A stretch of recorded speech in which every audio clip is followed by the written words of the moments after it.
ఇది వచ్చేసి ఇది మన అశోక్ నగర్ అంటారు. ఇది బొమ్మెంకన కాంప్లెక్స్ నుంచి శివాలయం వెళ్లే రోడ్డు. ఇది కరీంనగర్ టవర్ కి వెరీ నియర్, అంటే పాత సిటీ ఇదంతా కూడా. నేను తెలియక అడుగుతున్నాను, స్మార్ట్ సిటీ కింద కొన్ని వేల కోట్ల రూపాయలు ఫండ్ వస్తుంది కరీంనగర్కి, అవన్నీ ఎటు పోతున్నాయి?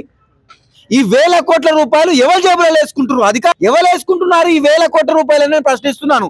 ఎందుకంటే ఈ మెయిన్ రోడ్డు మధ్యలో 2 ఫీట్లతోని ఒక బొంద, అంటే ఒక 10-15 ఫీట్ల లోపలికి ఒక మోరి స్వరంగం ఉన్నది. ఎవరైనా చిన్న పిల్లలు కానీ పెద్దవాళ్ళు కానీ తెలియక వచ్చి ఇలా చనిపోయిన తర్వాత వచ్చి ఎక్స్ప్రెషన్ ఇస్తారా? నేను ప్రశ్నిస్తున్నాను, అధికారులను ప్రశ్నిస్తున్నాను. కలెక్టర్ డౌన్ సిగ్గు తెచ్చుకోండి, మున్సిపల్ కమిషనర్ గారు డౌన్ సిగ్గు తెచ్చుకోండి.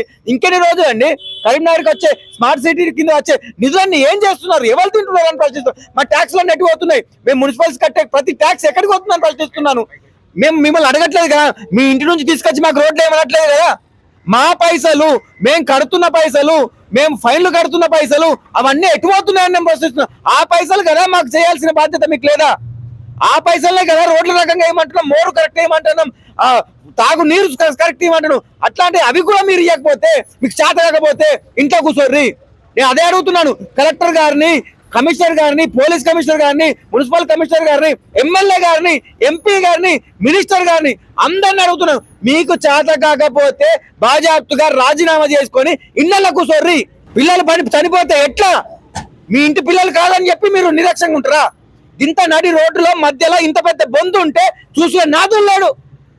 నేను ప్రశ్నిస్తున్నాను, కలెక్టర్ గారు ఇప్పటికైనా సిగ్గు తెచ్చుకోర్రి, కమిషనర్ గారు ఇప్పటికైనా సిగ్గు తెచ్చుకోర్రి, గంగుల కమలాకర్ గారు సిగ్గు తెచ్చుకోర్రి, బండి సంజయ్ గారు సిగ్గు తెచ్చుకోర్రి, పొన్నం ప్రభాకర్ గారు సిగ్గు తెచ్చుకోండి.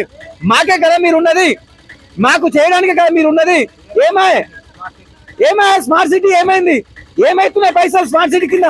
స్మార్ట్ సిటీ కింద కొన్ని కోట్లు వస్తున్నాయి, 1000 కోట్లు. మేము కట్టే ఫైన్లు 1000 కోట్లు ఉన్నాయి.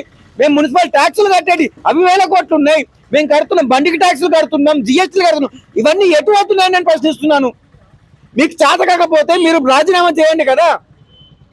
రిక్వెస్ట్ చేస్తున్నాను, కలెక్టర్ గారికి చేత కాకపోయినా, కమిషనర్ గారికి చేత కాకపోయినా, ఎమ్మెల్యే ఎంపీలకు చేత కాకపోయినా మీరు రిజైన్ చేయండి. దయచేసి రిజైన్ చేస్తారని కోరుకుంటూ జై హింద్, జై భారత్. మీ భారతీయుడు కోట శ్యామ్ కుమార్.